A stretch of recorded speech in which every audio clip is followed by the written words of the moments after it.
Hello, everybody, and welcome into the Athletic Fantasy Football Podcast. Tuesday, May 25th is the day and the date. Michael Beller back with you here after being off for, I guess, for this show, a little bit more than a month on paternity leave. Brandon, Jake, thanks so much for picking up the slack, carrying the load while I was gone. I think you guys did a great job. I'm going to be honest. With you. Didn't listen to too many of the shows at the beginning. I caught up a little bit at the end when I was getting myself ready to get back in the swing of things and, frankly, familiarize myself with what happened. So I caught some of the stuff at the end, but I know that you guys did an awesome job. So thanks so much, Jake. Great job steering the ship as the lead host. And hey, I'm happy to be back with you guys here. Did you miss me? You missed me a lot, right? No. I missed you, Beller. There we go. Welcome back, man, and congratulations. I was trying to come up with excuses not to be on the show today. Is that different than any other week that's not in the season? No, that's pretty much every week. Well, thank you very much. Thanks again, guys. And hey, happy to be back with you. Happy to be talking football, and happy that we've got some legitimate stuff to talk about here. Not always going to be the case in late May, sort of a dead period, comfortably post-draft, still comfortably pre-training camp and everything. But we've got some good stuff to talk about, and it all starts with Julio Jones and the news that was made yesterday. Julio, did we ever find out if he knew that he was on air? Did we ever get an answer to that, whether he knew or he didn't know that he was on air with Shannon Sharpe and Skip Bayless?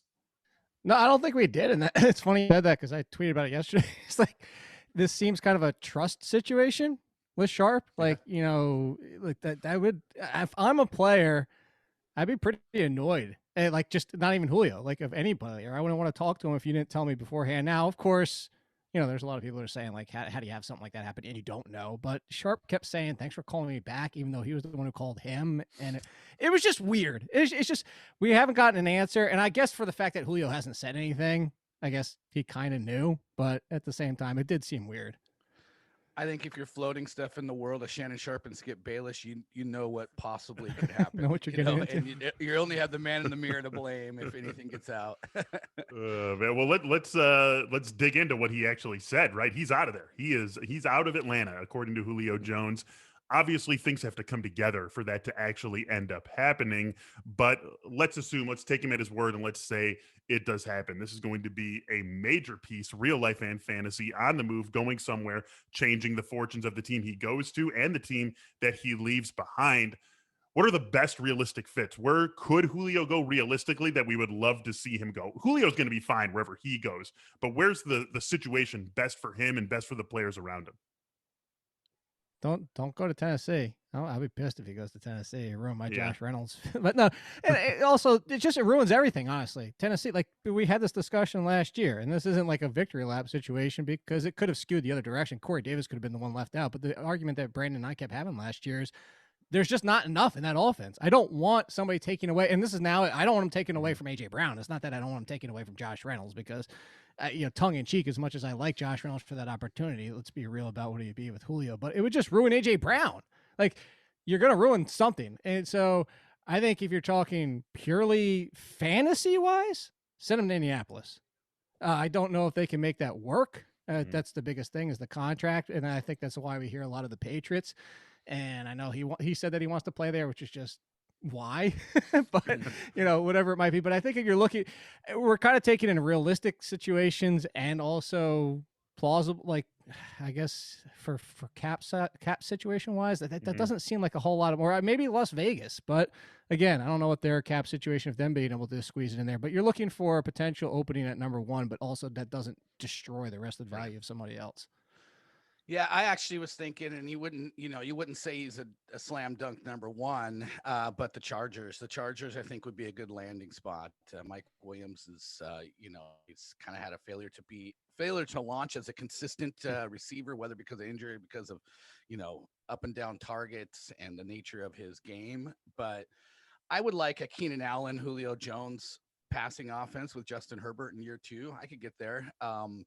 I think the point here is that there is no better place for Julio Jones in the NFL than to stay in Atlanta. And unfortunately, I think everything that, is not Atlanta is at least a minor step down. I don't know that I can come to You think it'd be a step down in Indianapolis?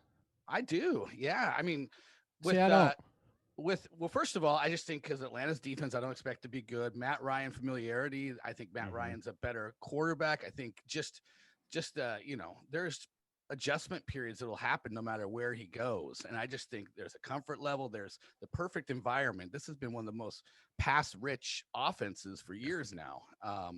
And he's, for all intents and purposes, the number one guy there. Although, Calvin Ridley, I'm sure we're going to talk about here, we can talk about whether he's a true number one or not. Well, what does that do? Let's stick on that point actually for a second with him potentially going to. I mean, Indianapolis. I'm with Jake here. I think Indianapolis is the best fit when we're talking about an entire environmental picture of not having too much of an effect on the players who are already there, not having a deleterious effect the way that he would on AJ Brown. Like that would just crush AJ Brown, right? So I would love to see if he does end up going somewhere. I think I'm with Jake that I would like it to be Indy, but then I'm also with you, Brandon, in that like the fantasy side of me doesn't want this to happen because Atlanta just feels like it's so set up well with Matt Ryan, Julio, Calvin Ridley, and Kyle Pitts that this could be an offense that just you want to invest in every which way, even getting in on Mike Davis, just because this is going to be an offense that we figure should put up a lot of yards, put up a lot of points, and it's going to be a fun one to invest in. Do we end up downgrading up, or like what's the effect on Calvin Ridley and Kyle Pitts? We can go to you first here, Jake. If this trade does go down, is this as simple as Julio's gone, stock up for these guys, or is there an environmental argument to be made that Julio makes the whole offense better and taking that piece away hurts those guys just because the offense isn't as good?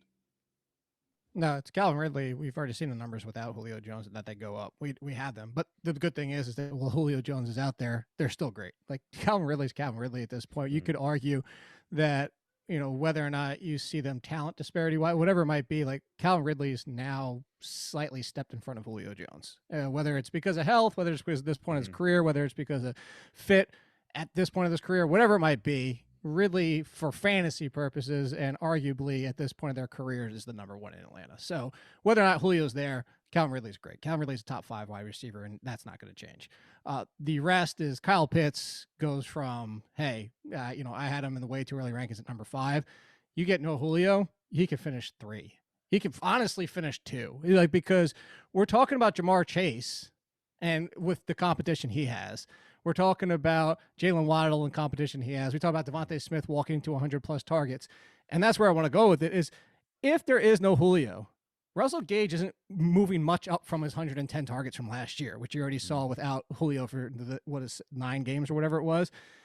Zacchaeus is a nice slot guy. There's still free agent options out there. I brought this up yesterday on Twitter. I said, don't forget, I know Fitzgerald's probably done at this point, but Fitzgerald, Tim Patrick, Golden Tate, who else is out there? There's a few like an Amendola, although some of these are slot guys, but Alex Erickson still, like there's guys out there where they're not saying they're ever going to replace Julio Jones.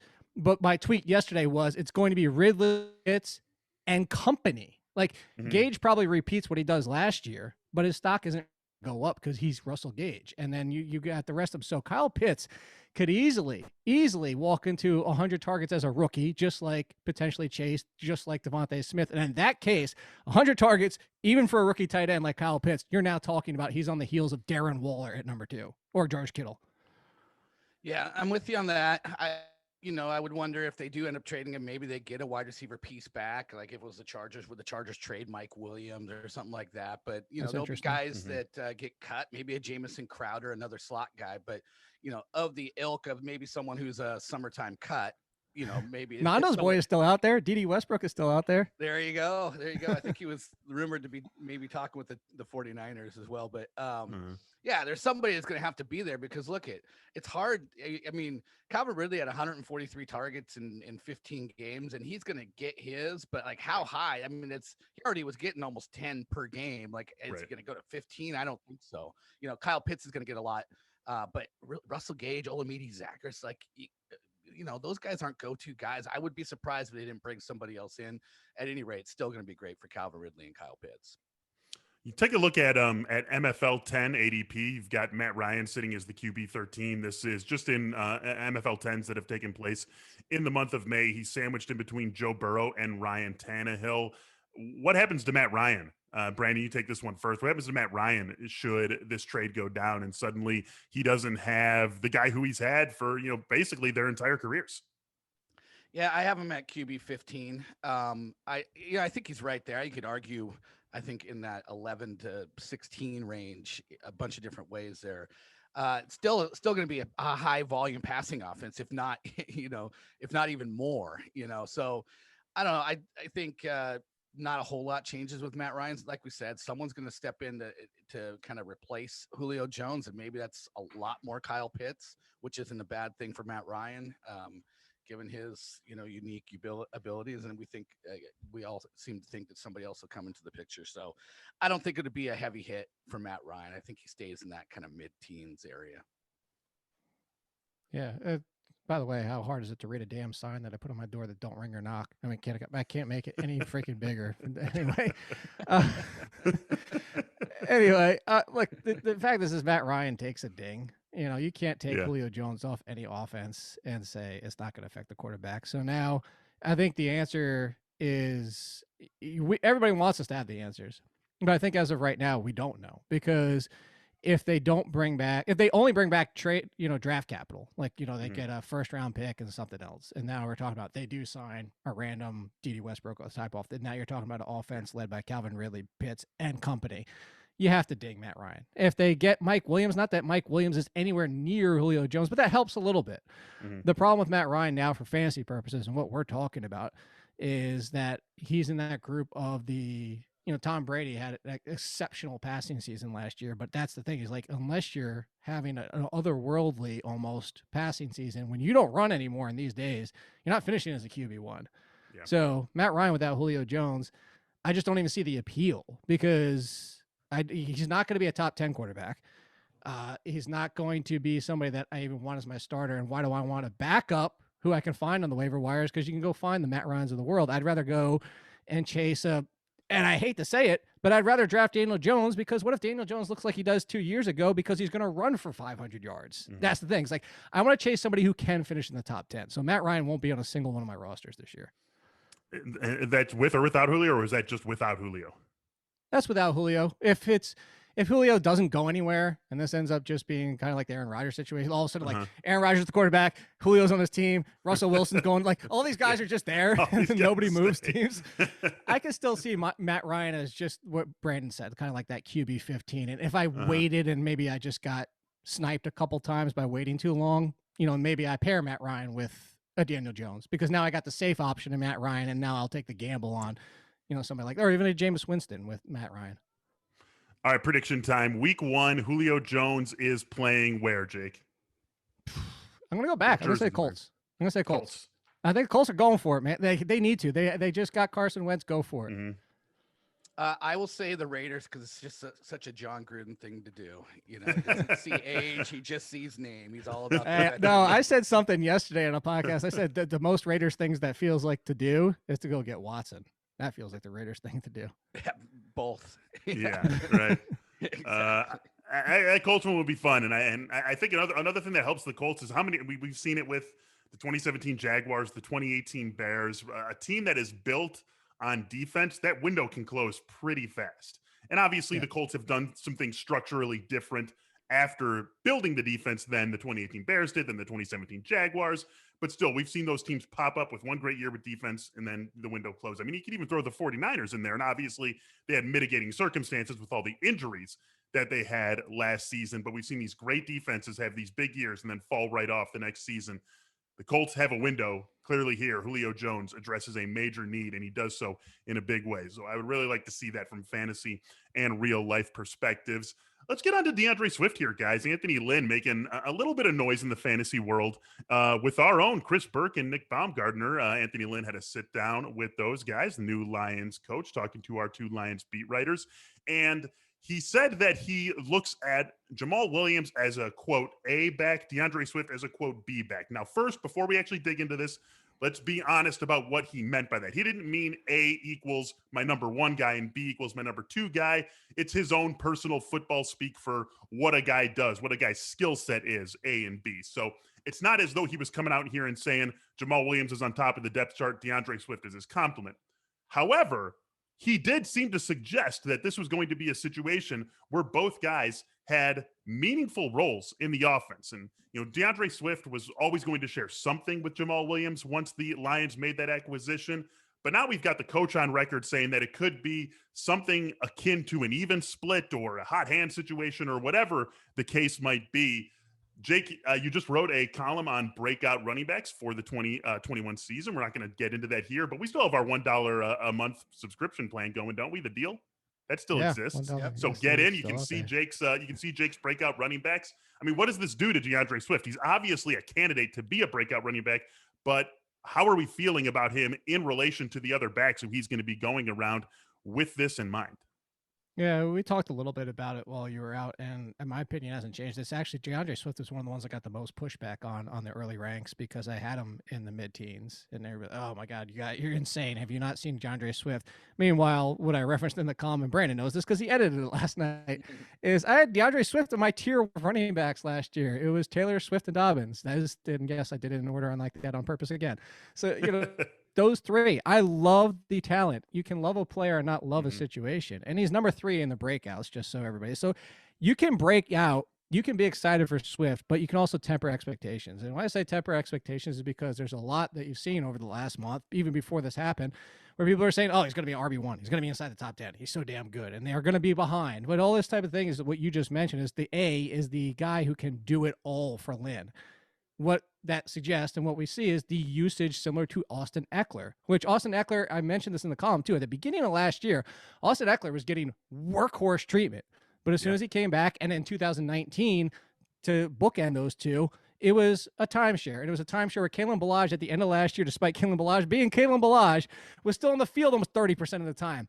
There's no argument for Ballage even being out there remotely close to Austin Eckler talent-wise. But when you see Lynn, when you see this statement, when you also include the fact that Jamaal Williams is a very, very good pass blocker and Swift can struggle in that, you just have to be concerned that his touches are going to fall into a 12 to 16 range. Can he do more than most with 12 to 16? Absolutely. Austin Eckler's been a fringe RB1 with 12 to 16.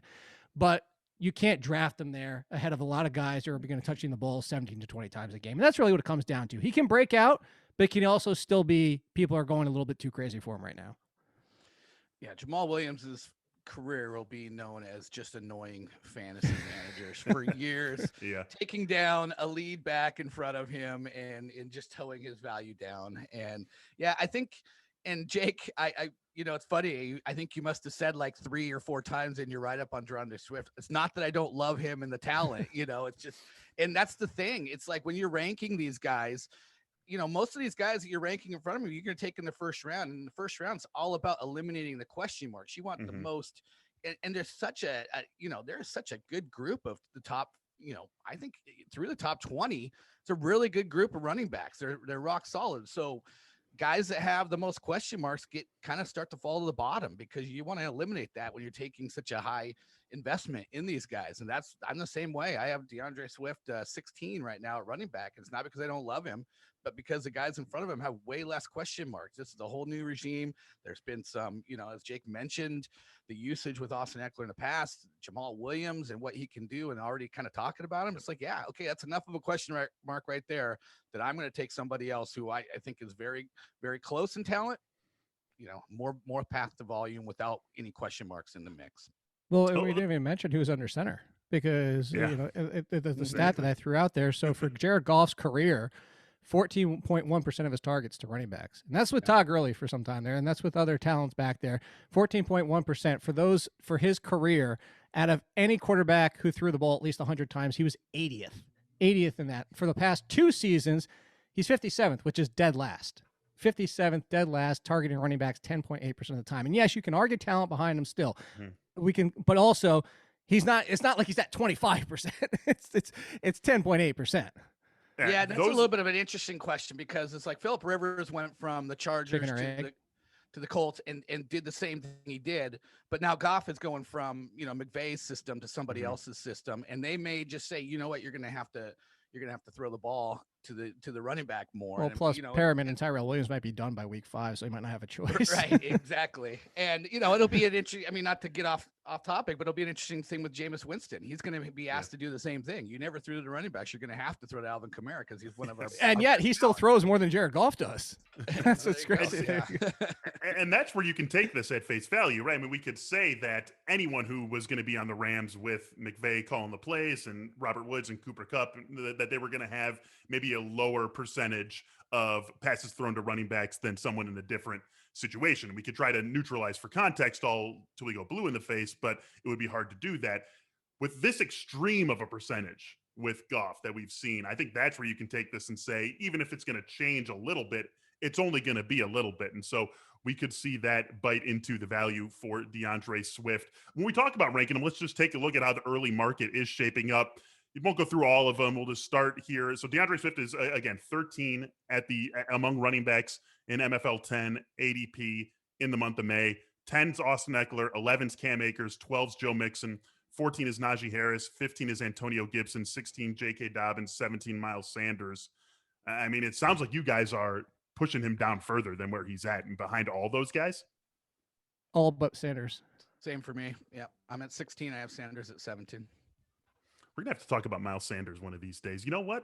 Let's talk about Miles Sanders right after this, because Manscaped is back with its new trimmer, the Lawnmower 4.0. What makes this trimmer different than all other trimmers? Well, it's got a new multifunction on-off switch, can engage a travel lock created for people who like to travel. Also gives you the ability to turn on its LED spotlight when you need a more precise shave. And it's got a interchangeable size guard with lengths and sizes 1 through 4. It's waterproof. It's got a wireless charger. It's the best tool in the grooming game. And right now you can get 20% off and free shipping with the code AthleticNFL at manscaped.com. That is 20% off and free shipping at manscaped.com. Use the code AthleticNFL. Unlock your confidence and always use the right tools for the job with Manscaped.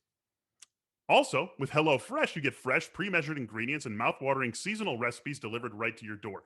Skip trips to the grocery store and count on HelloFresh to make home cooking easy, fun, and affordable.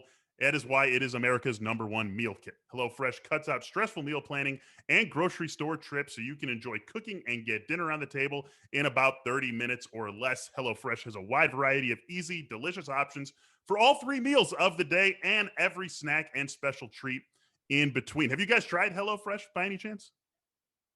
I have. Yeah, I've had good experiences with it for sure. Yeah, anything stand out to you? Any of the meals that they've sent you? It's been a while, but what I loved was they're so easy and well laid out that like when we would get them, we would have our kids make dinner for us, and so it was an opportunity for us to have great food, but not have to worry about making it. Oh man. I got to get on that eventually, right? My daughter's 5 weeks old, so it's not going to happen just yet, but eventually I got to get in on that. And hey, maybe I'll still be able to get in on this deal. Go to HelloFresh.com/fantasy12. Use the code fantasy12 and you'll get 12 free meals, including free shipping. That's HelloFresh.com/fantasy12 with the code fantasy12 for 12 free meals. HelloFresh, America's #1 meal kit. All right, here it is. Miles Sanders. I'm in on a bounce back season for Miles Sanders. A lot of things went wrong for the Eagles last year. Things went wrong for him individually.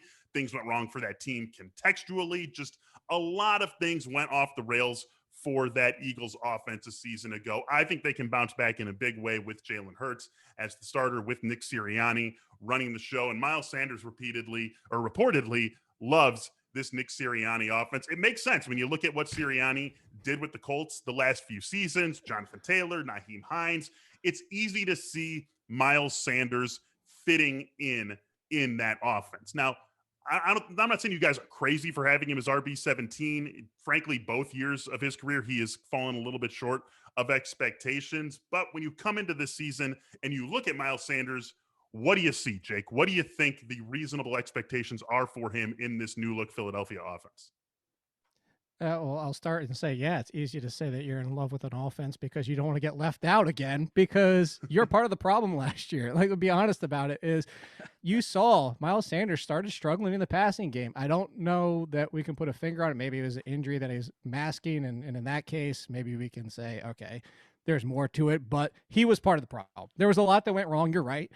I've mentioned many times how I like Jalen Reagor as a value this year because everybody loved him in the middle rounds last year and just cast him aside because, like Henry Ruggs, miscast, not ready to be number ones on a bad offense. The offensive line has issues.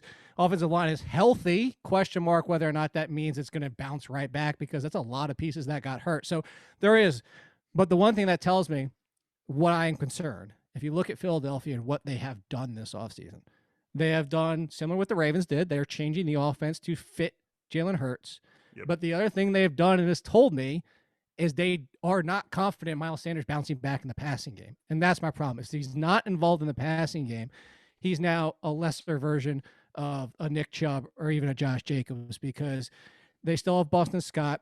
They added Kerryon Johnson, who's a decent pass catcher. And of course, we could say whether or not he stays healthy, but the Kenneth Gainwell at addition, everything I'm watching them do in this backfield, and with the addition you just mentioned with Sirianni, is they want to pass to the running backs. It looks like they're preparing that they need options at the pass-catching running back position. So I'm off Sanders mostly just because the volume. I think that he's now lesser Josh Jacobs from last year, as in a mid RB2. Yeah, Jake, you took my point exactly, which is like, are they representing that they are confident in Miles Sanders as a fully featured 3-down back? I mean, when you go out and get those guys, I mean, it's exactly Kenneth Gainwell and Kerryon Johnson and Jordan Howard. It looks like they're grabbing a specialist for pretty much everything, and it's when the dust settles, it's like, it's going to be hard. Like Miles Sanders has had more than 15 carries in 7 of his 29 career games. And it just doesn't feel like, and the nearly halving of his receiving production last year, as Jake mentioned, like when you look at all of that and what they've done this offseason, it just doesn't feel like they're gearing up for it to be the Miles Sanders show in year 3 of his career here. I feel like he's going to be limited to a guy that's like Deandre Swift, where you really have to worry about how high can his volume get. I love him as a talent. I mean, yeah, and average 5.3 yards per carry. I know we don't talk about yards per carry as the be all end all, but in that show last year, the crap show in Philly, that he was able to bust off 5.3 yards per carry. Hey, that's not for nothing. I was just going to say, that's really good. I'm glad you said that, Brent, with the Swift. It's another one. Can love the player, cannot love the situation. Yeah. I feel I hear what you guys are saying on this, and I would be a fool to say that they made all these acquisitions for no reason. But it just seems like with his skill set, and you look at Sirianni's history, that he's going to have an opportunity to maybe not be the per game pass catcher he was as a rookie, but something more than he was last season. And we know that they're going to be putting more emphasis on the passing game to running backs. We saw it from Sirianni's history.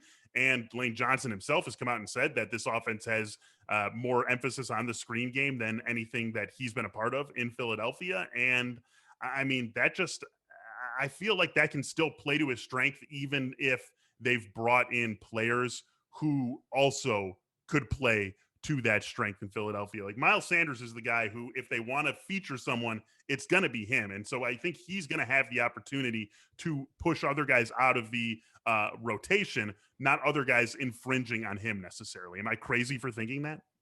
You're not crazy. And as a Sanders supporter, I hope you're right. But again, let's also remember who's in charge.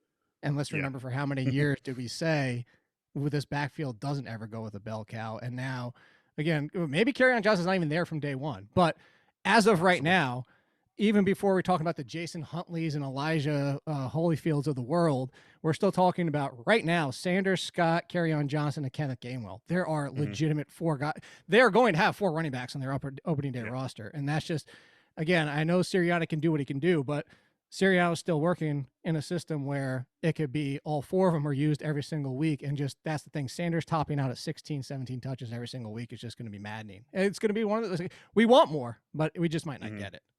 Yeah, and I'll just go back to the depth that I talked about. It's like, go ahead. I mean, you can like him all you want, but there's the question marks that Jake and I have been talking about. So how far are you willing to push him higher than where we have him at 16 or 17? Because you're going to start knocking down running backs that have less question marks and are really Jordan good. Howard's there again. How is Jordan Howard on a team and Adrian Peterson and Frank Gore aren't? Can we just get them back instead? Jalen Hurts versus Carson Wentz. Good, bad, neutral as it relates to Miles Sanders.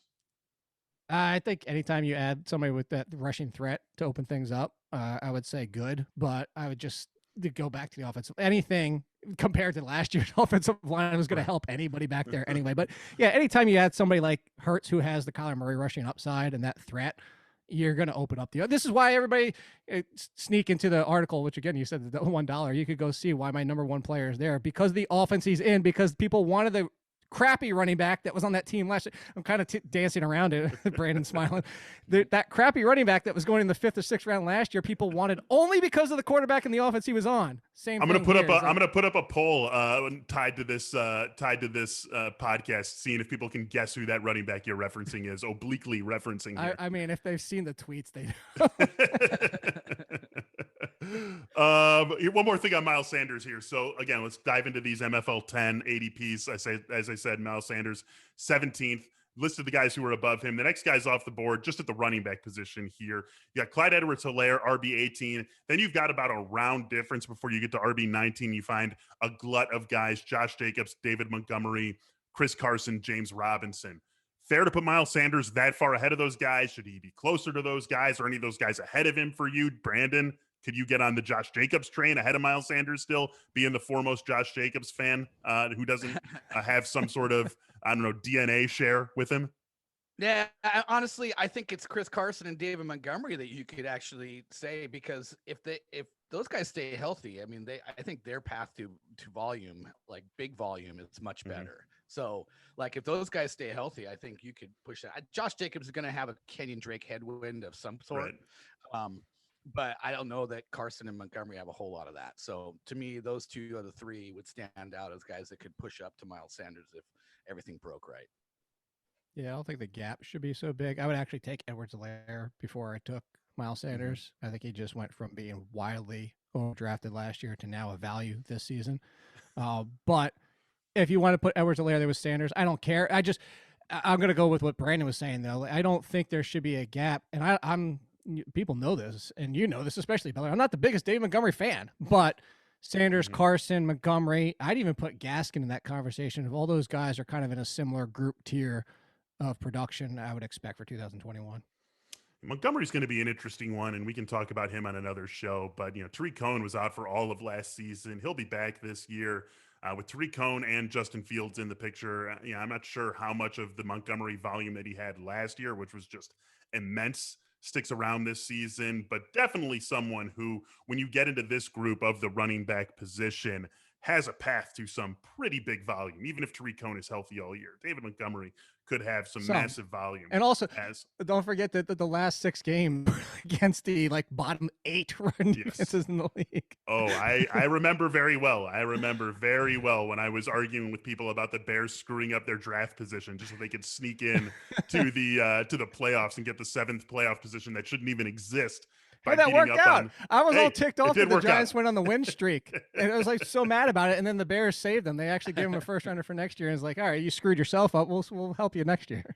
I think both teams are probably feeling pretty decent about it right now. Yes. We'll see if that's true a year from now, 2 years from now. But right now, I think both the Bears and Giants are happy with how the end of last season and the draft worked out for them. One team not happy with the way that last season worked out is that team that the Bears just barely beat out for the final NFC playoff spot, the Arizona Cardinals. We know there's going to be a bit of a changing of the guard at the running back position for this team, and Chase Edmonds, at least as we stand now, I don't know if he's on top of the depth chart. I don't know if he's in line with James Conner, but I know who we in the fantasy world want to see run away with this job, or at least have something of a 70-30 share of this job. It's Chase Edmonds, and he himself told the Arizona Cardinals team website that it's now or never for him to be the starter. I want to read the quote to you because I thought it was pretty instructive about how he's feeling going into this season. So he said, "It's now or never about being the starter for the team. I finally got my opportunity really and truly in front of me to have a pretty big role in this offense. It's something I've been dying for, praying for since my first 3 years in the NFL. It seemed like it would never happen, but I finally got this opportunity, and I've got to make the most through it. I'm ready to run through a damn wall. I'm ready to prove myself right. People don't understand how bad. I get what people are saying. I get the arguments and expletive. Who knows what that was? But I really couldn't care less. I'm going to go out there and I'm going to ball out this year. Now, first of all, love that he said couldn't care less and not could care less. So always giving the thumbs up to proper grammar, especially proper grammar when you're fired up on the fly, like Chase was in this situation. Are we buying this? I mean, can he do it? I tend to believe that if guys were ever going to break through, it wouldn't take as long as it's going to be ultimately take Chase Edmonds if it does happen this season. There's always been mitigating circumstances there, but it feels like most guys, it happens for them by this stage of their career where Chase Edmonds has reached. So is it going to happen? Can we take this at face value? Can we say, yes, Chase Edmonds is RB2 with RB1 upside? Is that something you're willing to buy into, Brandon? Not really. I think the problem here is that I mean it's great that Chase says that, but I think the big value here has been that this Arizona offense has served up rushing touchdowns to Kenyon Drake, 18 of them in the last 2 years. Is Chase Edmonds going to get those, or is James Conner going to get those? The leading running back receiver has been right at 50 catches each of the last 2 years. And is that going to go up with AJ Green and Rondale Moore there? Are they going to throw more to the running backs now? I don't know that they will. I think the problem with this offense is it's sort of inconsistent for running back consistency. And I think James Conner is there to take enough away from Chase Edmonds that the best that Chase Edmonds could hope for is to be a back end RB2. As much as he's ready to run through a wall and all that, I think there are circumstances there that are going to limit that. And honestly, when he had his opportunity last year and I was really watching him, I was really kind of unimpressed with him as a lead guy and thought that he, there was things when just watching him that I was like, doesn't look like a true featured back to me. Mm-hmm. So just from the eye test. So I want to believe in Chase Edmonds, but I'm not going to get too excited because I think that's going to be one of the most overhyped things this summer is Chase Edmonds as a potential true breakout guy. I couldn't agree more. I like the dramatic pause there. Pregnant pause. Very nice, Jake.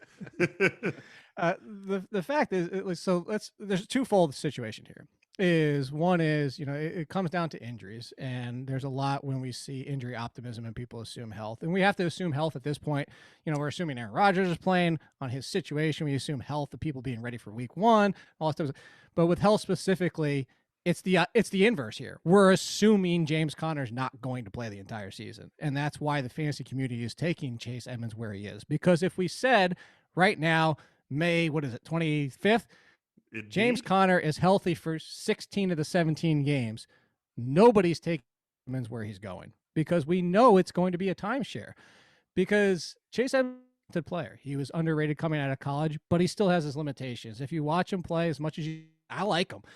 He, for all his burst and his agility, he sometimes hesitates going outside. He sometimes hesitates to make defenders miss, like waits a little too long. And maybe it's in his head, and maybe that running through the wall, maybe that's in his own, like maybe somebody pointed that out to him. He's got coached up and say, hey, look, you got to stop hesitating so much. You're not a giant running back. At the same time, you got to stop shying away from what makes you good. So there is the upside there. There is the upside in the passing game. The big problem in the passing game, too, is he's terrible in pass blocking. Terrible. And where you want a pass catcher to just at least be admirable. Like Tariq Cohen's not a great pass blocker, but he's admirable. So he needs to improve in other areas where you can get him to even be in the lead. And that's the problem. James Conner right now is probably 60-40 on his side. Can Chase Edmonds be an RB3 with that? Absolutely. But I think to Brandon's point and what you kind of alluded to at the top, the cost is not there. The price is way too high. And unless it just drops and James Conner goes ballistic in week one of the season and people drop on Chase Edmonds, I just don't see Edmonds being on my teams. Yeah, you look at their ADPs right now in MFL 10s, and you've got Edmonds at 72, so that's the very last pick of the 6th round in a 12-team league. You've got Conner at 106. What's that, like the 9th round, right? I mean, Isn't Conner the much better buy at price? Not even close, 100%. Frankly? Not 3-round almost discount? Absolutely. Not even a question. Yeah, especially as Jake said, it could right now very well be a 60-40 in Connor's favor. Like that could be the mindset right now. The coaching. Easily. So yeah, they brought him in. They signed him to, and this thing is too. And I know Connor has injuries every single year. Mhm. Leonard Fournette was hurt in college in the first 2 full seasons of his career. He got hurt both times. Things can change. And I'm not saying you should bank on James Conner playing 16 games. On the flip side, who the hell expected Saquon Barkley to blow out his leg 2 years in a row? Like, so it's just, you got to pick your poison here. It's like, you can say into your optimism, but you also can't play the injury pessimism. You can't do one side without the other. You got to play both. Yes.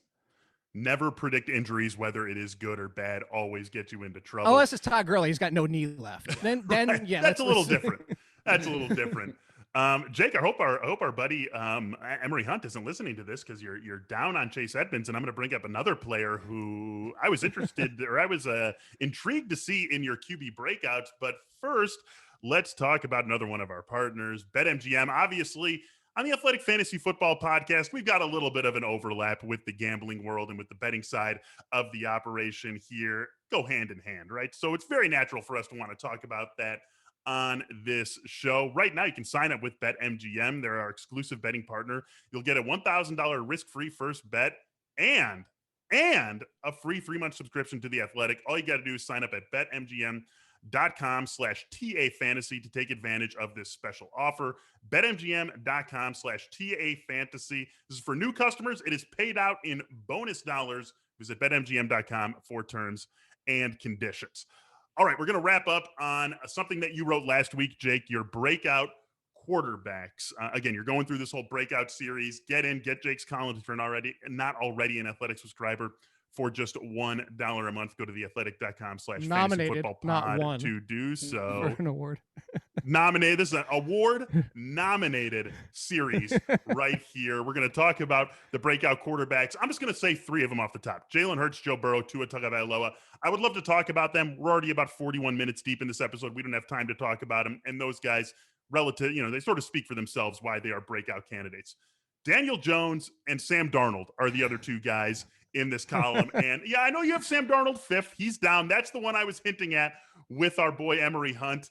You're low on Edmonds. You're predicting Darnold as a potential breakout quarterback. I mean, Emery probably thinks you're crazy, but make the argument. What is the argument that Sam Darnold can break out, freed from the shackles of the Jets, now with the Carolina Panthers? Well, so there's a couple things for everybody out there. The breakouts don't involve rookies, like your boy Justin Fields. They don't involve people who already broke out. Like for the running backs, I mentioned the fact, where's Jonathan Taylor going to break out from? He was already top 7. So when you limit those, you get to the 5th one. And the 5th one's usually, and I like it anyway, I want to be more of a dice roll anyway, is kind of what if everything broke right? And look, I'm with Emery on Sam Darnold. We texted the draft day. We texted the entire draft season of Sam Darnold. We still text today about the Sam Darnold and the people that just want to find excuses for him every chance they get. Michael Salvino.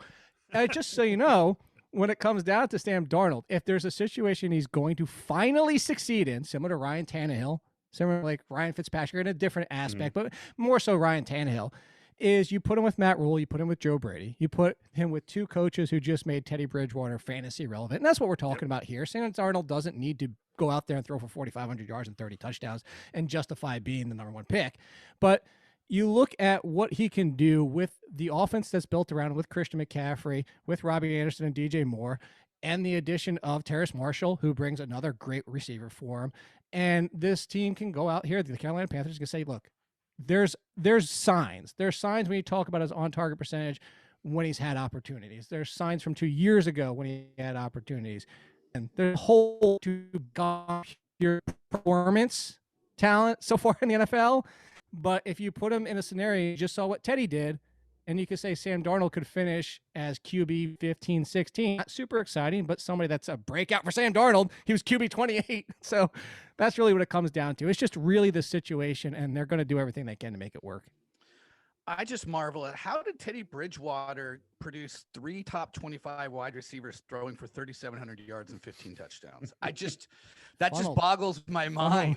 Yeah, it's funneled. It was all to them. But yeah, and Teddy Bridgewater was QB 19 last year, and that wasn't great numbers. And Sam Darnold is, as much as Teddy Bridgewater is a game manager and a good player and less volatile probably than Sam Darnold. Sam Darnold, you would argue that Sam Darnold doesn't have a way higher ceiling than Bridgewater. So if he just comes in and raises what Teddy Bridgewater did a little bit, that gets him right into the mid-teens where Nick's talking about. Yeah, Teddy only threw for 15 touchdowns last year. Yeah, that's what I'm saying. It's 15? 15 touchdowns, 3 top 25 wide receivers.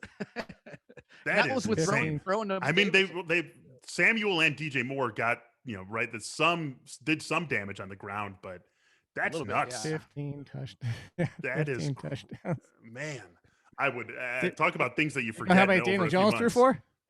Well, I know I that's something you can't forget. But here he is, also turning up on this breakout list here, Jake, along with Darnold and the 3 guys who the case is pretty easy to make for. You've got Daniel Jones on here. I mean, how much of this leans on the rushing upside and what you talked about earlier, that you need to have rushing upside to be a top 10 quarterback these days? Look, that's exactly where people were taking him as a fringe QB1 last year. I wrote about him as a potential breakout last season because of the same reason. 500 rushing yards and 4, 5, 6 rushing touchdowns. That alone, if you're competent at quarterback, will put you in the fringe QB1 conversation. The problem was Daniel Jones was not competent. And the problem also is, if we're making excuses, because that's what we're trying to find excuses, like, let's go back to 2020 preseason and pretend 2020, the season happened for Daniel Jones. And now, so you have a healthy Barkley, you have Sterling Shepard and Darius Slayton, you drafted Kadarius Toney, you still have Evan Ingram who hold on to the ball, and you added Kenny Golladay. Mm-hmm. If we took out 2020 and said, paint this scenario and add Kenny Golladay, people will be drafting Daniel Jones as probably close to the top 10 if 2020 never happened. Of course, we can't ignore 2020. But the same reasons we were excited for him last year are the same reasons you can get excited for him this year. And now he's cost effective. He's almost free. So that's really what the appeal of Daniel Jones is in fantasy. Yeah, let's not forget, as a thrower, Daniel Jones in his final 7 games went out with 4 of those being 300-yard games and 3 of them being at least 4 touchdowns and no interceptions. I mean, he had some massive passing games as well as a rookie, in addition to being able to run a bit. And it was the thought was, okay, he just needed to, limit the mistakes a little bit more, level off. Experience will do that, and it didn't happen. But now the weapons, and now we're still kind of trying to remind ourselves, you know what? If he does level out those mistakes and he got all those weapons, maybe we'll see a little bit, maybe more of what we saw as a rookie in terms of the passing game. It's going to come down to pressure too. And I know the Giants have sat here and, similar to the Steelers, told us they're okay with their offensive line, and I won't throw out the numbers because they'll just get clustered trying to listen to them. But go to the article and look. It's baffling how the difference is between Daniel Jones under pressure and when he's not under pressure, of how good he becomes when he's not under pressure, which makes sense, but it shouldn't be as big as it is. And that's on Daniel Jones. Kenny Galladay's often been treated as a fringy wide receiver 1 by the fantasy world because the production has largely been there during his time in the league with Detroit. When we talk about him for Daniel Jones, we're more talking about what he brings to the table from a real life standpoint. Can we call him a wide receiver 1? Is he a wide receiver 1, or is he more a wide receiver 2 who's cast as a wide receiver 1 because of the teams that he's been on? Low 2 in a group with a lot of wide receivers that there's going to be. Here's the thing about Kenny Golladay. Kenny Golladay doesn't separate. But you have to have a quarterback who's willing to make those throws. And Daniel Jones has been aggressive at making some of those throws, but his skill set is more, if you go back to coming out of Duke, is the short to intermediate game accuracy. And he's actually hesitated at times to throw some of these passes. So, of course, Golladay could help that, but at the same time, maybe Daniel Jones doesn't like throwing to somebody that covered. So it'll be interesting. I don't think Golladay should be outside of where I have him in the range of like a Robert Woods, Adam Thielen, Cooper Kupp, those kind of guys. And I mean, honestly, he's going to be a little bit touchdown reliant. So it comes back to Daniel Jones again. Yeah, I think to be a true number 1, and you talk about not talking about it, he's had a career high 70 catches, and he's been in situations with a quarterback that's got one of the best arms in the league, and he's been the clear most talented guy there. He should have been able to get more than that. Even when he was wide receiver number 3 overall a couple of years ago, he had 65 catches. It was all about making those big, 11 touchdowns and winning the contested deep ball stuff. But he's got to be able to be a chain mover to be a true number 1. And Yeah, that came on like 115 and 120 targets, and he was catching exactly. 70 balls. Yep, exactly. Sort of off topic, and we are getting to the end of the show here, but are we more excited about Marvin Jones in his new home at his fantasy draft price than we are about Kenny Golladay in his new home at his fantasy draft price? Is that something we can say? I'll just say I'm always excited about Marvin Jones in terms of ADP. Yeah, if you told me cost, absolutely. Yeah, exactly. Yeah. Man, poor Deandre Swift is looking around like Will Smith in the last episode of The Fresh Prince. Right, he's in the living room. He's got Hawkinson with him. Forlornly. Oh man! All right. Well, I think that I like that. Yeah, right. Anytime you can sign off on a solid Fresh Prince reference, even if you stutter through the end of it, I think you have to. So that is what we're going to do here on the Athletic Fantasy Football Podcast. Thanks so much for joining us, whether you're doing it on YouTube or Apple Podcasts, Spotify, the app, whatever it might be. Don't forget, still get in the door for $1 a month, theathletic.com/fantasyfootballpod. Brandon, Jake, and I will be back with you next week. Until then, have a good week. We'll talk to you soon.